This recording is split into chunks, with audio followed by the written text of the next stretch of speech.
This is the flower bed I'm going to be working on today. This is our front yard flower bed. And everything is looking so beautiful. We have it all freshly mulched. Normally by this time this year, which it's early June, I have some life showing in the old wood on the hydrangeas. This year I don't know what happened. I don't know if the frost, which we got super late cold weather this year, I don't know if that's what did it in, but it looks like there are buds starting to come on the old wood, but when you touch it, they just fall apart in your hands. So I think I'm done waiting on that. I'm gonna cut these back. I have a new bush that started off there, but I'm gonna go ahead and cut them back this year and just sacrifice. Maybe I am cutting off the flowers, I don't know.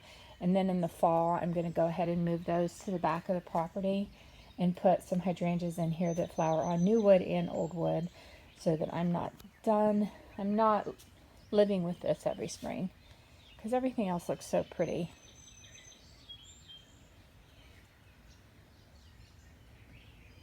And then I am left with that. So here we go. I'm going to go ahead and get this taken care of, and I will show you the after view.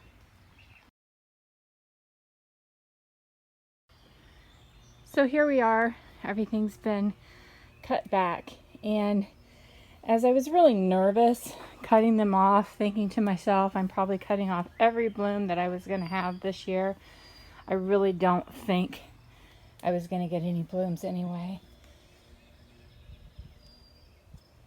And as you can see, there is still signs of life, but every single stick all the way down, there was zero growth coming out. And the little buds were all just completely dried out. So I don't think I was going to get any flowers this year anyway. So that's one thing about gardening. You just never know what Mother Nature has in store for you. So that's how I treated my hydrangeas this year. Like I said, it's not ideal. If you do have hydrangeas that bloom on old wood, you want to prune those after they flower. If you wait and prune them in the spring, you're going to be pruning off all of your flowers for that year because they do set their buds on last year's growth. If you have a hydrangea that blooms on old wood and new wood, you can prune that back pretty good in the spring, and they're pretty heavy growers, and so you'll get a lot of blooms that year. I highly recommend hydrangeas if you are going to get either kind. I would recommend the kind that blooms on old wood and new wood. I inherited these when I bought the house, but they're gorgeous. They have big beautiful pink flowers on them, or some blue flowers, or even white, and they do really well in a vase. They last for a long time. They make great dried flowers. You can also just leave them on the plant and they turn a beautiful shade of green. It's just really nice.